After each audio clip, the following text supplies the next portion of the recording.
And TDRs కూడా మీరు ఉదాహరణకి ఒక్కసారిగా మంచి డిమాండ్ వచ్చి ఒక్కసారిగా మీరు ఆ, ఆ, ఆ, మంచి సప్లై మార్కెట్లోకి రావాలనుకోండి. ఆ టైంలో టీడీఆర్స్ కొనేందుకు అంత లిక్విడ్ గా టీడీఆర్ మార్కెట్ ఉందా?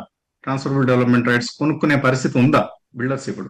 అంటే ఇది ఒక ఎవల్యూషన్ సుమంత్ గారు. ఇప్పుడు కరెంట్లీ గవర్నమెంట్ మూసీ డెవలప్మెంట్ తీసుకోవాలనుకుంది. They have given 400% for buffer zones. ఇదివరకు లేకుండే. జియో 16 అండ్ జియో 95 తర్వాత వచ్చింది. సో మీరు ఒకవేళ బఫర్ జోన్ లో టీడీఆర్ మీరు ల్యాండ్ కోల్పోతే మీకు 400 అంటే నాకు మూసీ పరివాహక ప్రాంతంలో ల్యాండ్ ఉంది, నేను కోల్పోతున్నాను because of this Musi project. అప్పుడు నాకు 400% ఆఫ్ ది వాల్యూ టీడీఆర్స్ వస్తాయి నాకు. వాల్యూ అంటే అంతే సార్ కదా?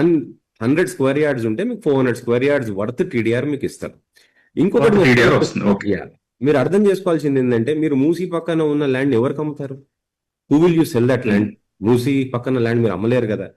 అట్లాంటి ల్యాండ్ ని లిక్విడేట్ చేసి మిమ్మల్ని వాడుకునే పరిస్థితి గవర్నమెంట్ ఇస్తున్నప్పుడు మీ ల్యాండ్ ఓనర్స్ కి ఎంత బెనిఫిట్ అవుతుంది? So this is the kind of thought process government ఉంది. మూసీ మంచిగా చేయాలా, మూసీ డెవలప్మెంట్ బాగా చేయాలా, చుట్టుపక్కల డెవలప్మెంట్ బాగా చేయాలా, రోడ్స్ ఎక్స్పాన్షన్ బాగా కావాలా, ఇట్లాంటివి కావాలన్నప్పుడు యాజ్ అన్ ఇండస్ట్రీ మాకు రోడ్స్ ఉంటేనే మేము మా లైఫ్ సార్. మాకు మూసీ ఉంటేనే మా మూసీ మంచిగా చేసి మంచిగా డెవలప్ అయ్యి అదొక పెద్ద రివర్ ఫ్రంట్ అయింది అనుకోండి, ఎంత బ్యూటిఫుల్ డెవలప్మెంట్స్ వస్తాయి. ఇప్పుడు జయదీప్ గారు అన్నట్టు ఎస్, మన గవర్నమెంట్ ఈజ్ నాట్ కంపేరింగ్ మనల్ని బాంబేకో ఢిల్లీకో కంపేర్ చేయట్లేదు, ఓ సింగపూర్కో లండన్కో కంపేర్ చేస్తుంది. ఇన్ఫాక్ట్ ఎంఐయుడి డిపార్ట్మెంట్ వాళ్ళందరూ మూసీ డెవలప్మెంట్ కోసం లండన్ పోయి వచ్చారు, సింగపూర్ పోయి వచ్చారు, చాలా ఏరియాస్ తిరిగారు, సింగపూర్ ఆర్కిటెక్ట్ ని పెట్టుకున్నారు. They are doing a fantastic job if you ask me.